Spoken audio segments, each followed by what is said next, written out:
Welcome back, students. We will start a new chapter in this session, that is chapter 5, Delhi Sultanate. So, last midterm we have completed. We have talked about the last chapter was about the Delhi Sultanate, the expansion of Delhi Sultanate. This chapter we will be talking about how Delhi Sultanate operated and how was the political structure and the administrative structure of the Delhi Sultanate. So it was after Delhi Sultanate came into existence, there was an emergence of the Indo-Islamic culture. So the political setup under Delhi Sultanate first was the rulers of Delhi Sultanate followed Islam, and their administration was based on the laws of Quran, that is their religious book. So the Caliph was the supreme sovereign authority, and all Muslim kings across the world were his subordinates. So the Muslim part of the Caliph was its peak during the Sultanate period. Central administration and position of the Sultans.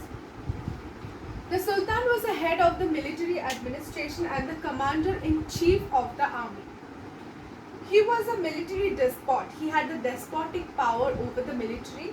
That is, he had power to form his own rules and whatever he wants to in his military. He can set up the rules for his military and everything, and all the parts of the state were concentrated in the hands of the Sultan, and his words were considered as carved in the stone and made the laws of land. His words were the ultimate. Nothing can question his words. So the Sultan could appoint any person to any post and dismiss him at any point of time by his own wish. So there was a famous saying that the bravest of men requires arms and the wisest of king needs ministers. So Sultans of Delhi appointed different types of ministers throughout their rule. So some of the prominent ministers were, just remember these names, the prominent positions: Wazir, Diwani Risalat, Sadr ul Sudar, Diwani Isha, Diwani Urs, and Qazi ul Qaza. So all of these posts or the positions in his court were very important in his administration. The Qazi and the Ulemas held important positions in his administration because the rule was based on the laws of Quran, and it was the leaders used to follow Islam. But some Delhi sultans such as Balban, Alauddin Khilji, and Muhammad bin Tughlaq did not give enough importance to the views of Qazi and Ulemas at their time. So the power of Delhi sultans were dependent on their military strength. So they had an excellent military which was trained and which was very good in fighting battles. A major source of income of the kingdom was the war booty. War booty means the war, after the war they used to loot and they used to take back the wealth of the person who is defeated. So that war booty was the very important source of income. The Wazir was the revenue minister of the Sultan, and Mir Bakshi was the paymaster of the army. So both held important places in the administration. The Diwani Urs was the minister in charge of the military administration, while the Diwan-e-Risalat looked after the religious affairs. So these are the various posts which has been explained over here, who held which post and who looked after which administrative parts. So provincial administration. Now provincial administration, the Sultanate of the empire was divided into provinces which was governed by the governors called the Mukti, Wali, and Subedars. So they had appointed governors in the provinces known as Mukti, Wali, and Subedars, who used to take care of the administration of the provinces. The most important function of the Subedar was to maintain law and order in the province.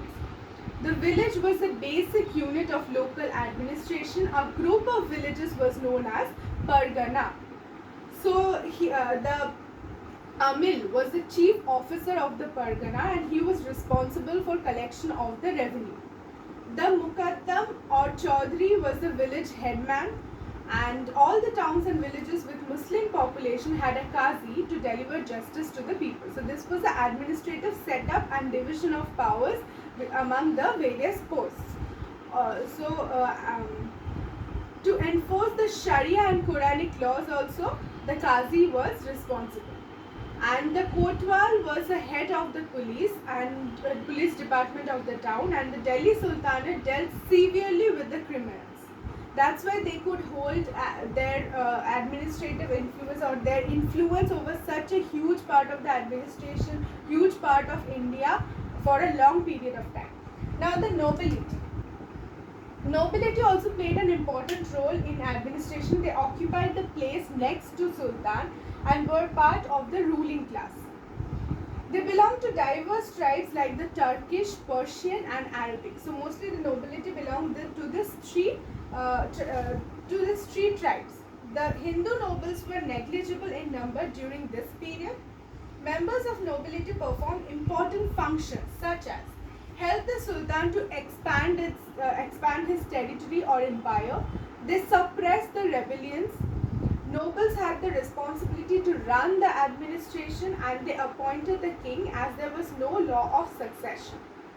So this is very important. In Delhi Sultanate there was no law of succession, so the nobility appointed the next king. Now the Ikta system. Ikta system, we have talked about Ikta system in the last chapter on the expansion of Delhi Sultanate. The Turkish administration of Delhi Sultanate was based on military lines. So military expansion, the administration was ruled on the base or was run on the basis of the military part. The sultans were divided the country into number of tracts or iktas. They divided the country into iktas. So the term ikta means a land or land revenue assigned to an individual by the ruler on certain conditions. So certain amount of land or land revenue is being assigned to certain people who would look after that land and collect the revenue. In return, he is appointed by the ruler and he is assigned that land in return for some favors or some conditions, in certain conditions. So the person who held an ikta is known as an iktadar, but he was not the owner of land. He was given the land by the king, but he was not the owner of land. He used to collect the land revenue and maintain law and order in his ikta. And after keeping aside some of amount for his own expenditure, he used to send the remaining amount to the state treasury. So land revenue was a main source of income of Delhi Sultanate along with the war booty. So the sultans of Delhi took strict measures in this regard. During the reign of Alauddin Khilji, it was 1/5 of the total produce. So the amount which is supposed to be given back to the king was also decided by the rulers.